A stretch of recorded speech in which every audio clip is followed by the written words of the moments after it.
And Regan, you're off to a really good start here at the Nationwide Series. You're a points leader for multiple weeks, and you're coming to Michigan. Just talk about your outlook for this weekend.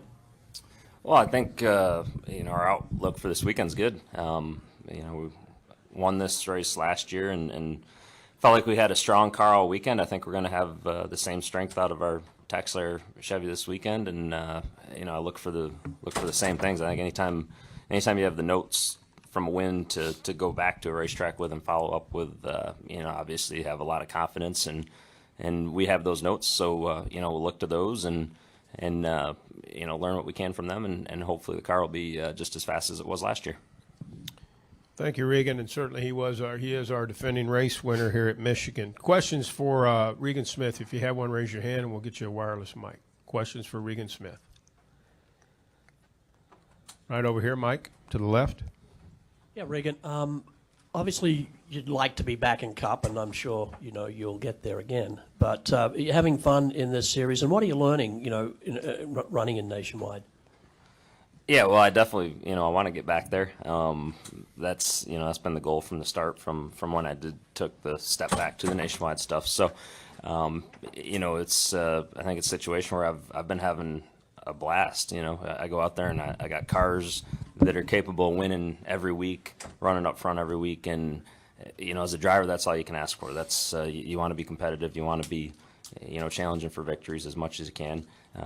Some weeks there's things we can do better. Some weeks there's things that we do well and it just maybe doesn't pay off, or it does pay off. It depends, but outside of that, it's it's been a lot of fun. I've been fortunate to have had the opportunity to come here and drive for Dal and Kelly and Rick, and learned a lot. I think the biggest takeaway I have is just how much I've learned in the 2 years that I've been here, and how much different as a driver I feel like I am, and how much I've matured as a driver, and understood things better, and you just try to learn every second that you can, and the other stuff, the rest of that stuff will work itself out.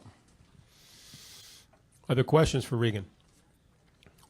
Right here, front row, and then you have one over here to the right. Okay, we'll go Jim and this gentleman here to the right. Jim Undershaw, Observer. I wonder if you could talk a little bit about what the kind of atmosphere has been at JRM. You got guy you've traded leading the points, the two drivers. You guys obviously in the championship hunt.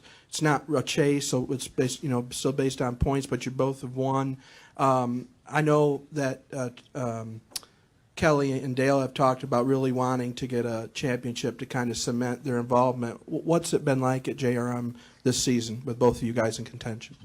Well, it's been good. I mean, two cars in the top three, I think, right now. That just doubles your chances of getting that championship and bringing that back to junior motorsports. So, the atmosphere and the attitude has been really strong. Ever since I got there, and it seems like it's continued to grow.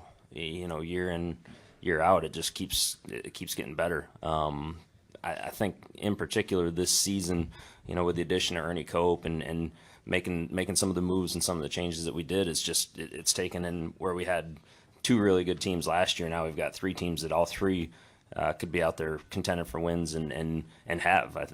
We got three cars that have a win already this season, one of which has got two. So, you just look at the depth, and it's solid. It's from top to bottom. I think there's a lot of strength in the organization. Would you be surprised if between you and Chase you didn't end up with a championship this year? I think it's too early to tell. I mean, you got Elliott who's running well. You got Trevor who's been running well. There's guys that maybe stumbled a little bit early on. Brian Scott seems like he's been really fast a lot, here lately in particular. So it's so early. As I do, Jim, like last year we had the huge points lead leaving here, and all of a sudden, after two races after it, we're sitting there and it's a 6-point lead and everything's completely different. So I think it's probably too early with our point system the way it is to really say, I'll be surprised or I won't be surprised. But having two cars up there definitely makes you feel good about it and makes you think, okay, our chances are as good as anybody's, at this point. Go over here to the right, far right. Is it safe to say that you have a good handle on this track? I mean, you moved all the way from 20th the first last year. What do you think are the keys to clinching a second straight win? I don't know if you ever have a good handle on any racetrack. We qualified 20th, so we obviously did something wrong there and have to improve there. I'm comfortable here. I've always enjoyed racing at Michigan. I think for whatever reason, it's a track I picked up quick. Even with the old pavement, I almost liked it better than the new at times.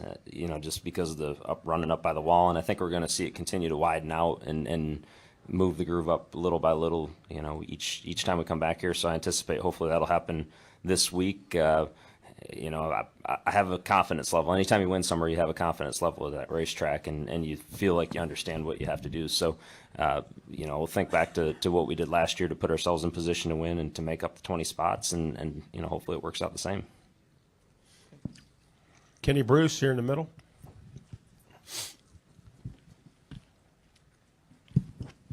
Kenny Bruce with NASCAR.com. Regan, as well as you guys have run this year, how do you measure gains as far as, whether or not you guys are improving from week to week? I mean, because obviously, if you were winning every week, you would think so. But, top 10s every week out there. So how do you gauge where you guys are and what you might need to do?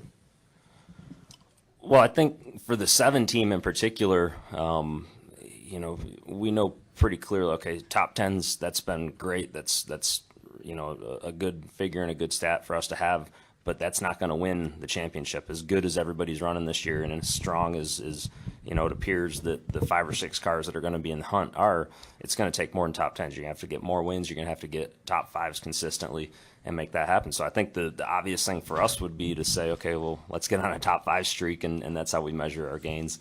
Once you do that, the next thing is to win more races, as you said, and if you win every week, well, then that's pretty obvious and pretty clear. But even deeper than that, there's just little things. When you sit down and you have your team meetings and you discuss stuff after the race every week, there's little things that you can highlight and say, hey, we did a good job here, or we didn't do a good job here. And maybe it's something as simple as one pit stop halfway through the race, or something a little bit more exaggerated, like we just missed it. For example, Dover, we just missed it at Dover.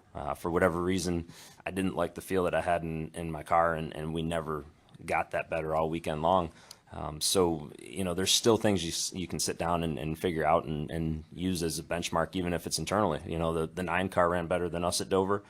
So we can look at them and say, hey, they did better. Why'd they do better? And how do we improve? Do I need to change what I'm doing as a driver to improve, or was there something different on paper that we can look at and do? Is it harder to make that move from top 10 to top 5? Is the gap really small that takes a tremendous amount of work, or how difficult is that? I think on a lot of weekends I think on a lot of weekends the gap is extremely small, and it really is just something.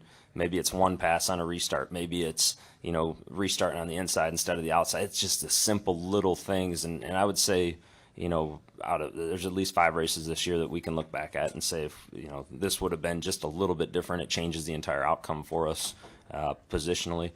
So it's really tight. I think from roughly probably 3rd to 7th, it seems like it's tight. It seems like whoever gets out front always has that kind of decided advantage and kind of shows their strength throughout the race. But from 3rd to 7th, it's just little things can change everything. Regan, thanks for coming in, and certainly good luck this weekend and the rest of the season. Yeah, thanks. Happy Father's Day to all the dads too this weekend, and I'm not going to be a dad, so.